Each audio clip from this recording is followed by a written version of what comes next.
उसी से रिलेटेड मेरा सवाल था कि एआई ने अब चीज़ें ऐसी बना दी डॉक्टर साहिबा कि आप ना अब परफेक्शन की तरफ जाना शुरू हो गए कि मेरा फेस इस शेप का होना चाहिए, जॉलाइन ये होनी चाहिए, नाक बिल्कुल, वो एक स्टैंडर्ड सेट कर दिए एआई ने.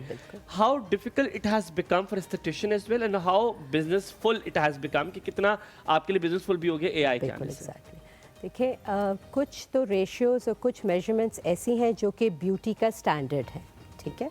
दे are considered the ideal proportions and everyone tries to achieve those proportions.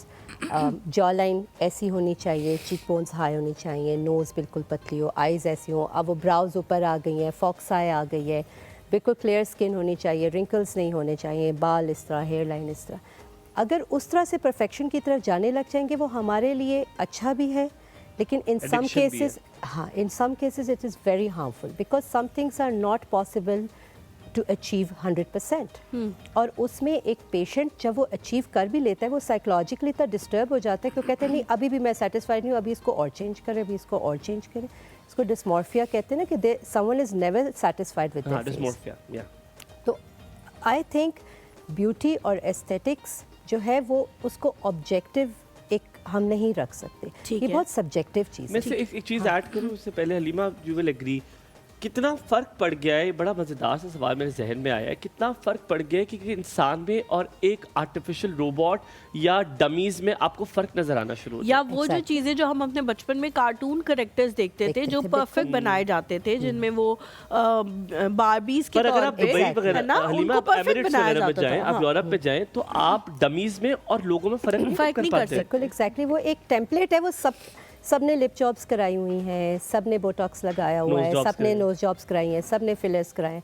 सो वो जो एक इंडिविजुअलिटी और एक जो आपकी एक डिफरेंस था फेसेस में, एक कैरेक्टर होता है हर एक के अपने चेहरे में, वो ख़त्म होता जा रहा है. लेकिन आई थिंक अभी भी the people, I think beauty is still very much subjective right now. आपको वो प्यारी लगेगी, वो आपकी दोस्त है, इसलिए जो बंदा आपको बुरा लगेगा उसकी लुक्स भी आपको अच्छी नहीं लगेगी. बिल्कुल, आप कहते हो कि ये बंदा है बहुत खूबसूरत लेकिन फिटकार पड़ी हुई इसकी शक्ल पे, बिल्कुल है ना, आपके यही मुंह होते हैं. अच्छा डॉक्टर साहब, मुझे लगता है कि जब तक आपकी स्किन, मतलब ब्यूटी मेरे लिए ये है कि एक तो आपके चेहरे पे स्माइल होनी चाहिए, ठीक है, जब आप किसी से मिलेंगे तो आप हैप्पी हों, और दूसरा ये कि आपकी स्किन पे अगर एक फ्रेशनेस है, एक ग्लो है, तो फ्रेश में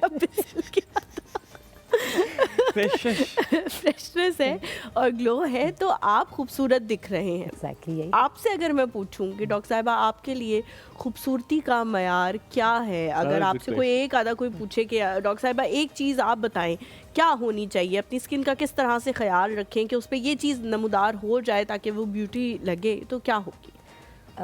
आई थिंक जो मैं अपने लिए मेरा अपना एक पर्सनल एस्थेटिक भी तो है ना. ठीक, बिल्कुल. सो आई थिंक मेरे अपने लिए मेरा एस्थेटिक्स ये है कि I should not look older than my age, one, ठीक है.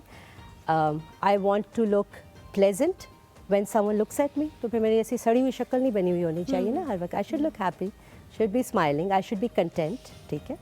And finally I think skin has a very important role.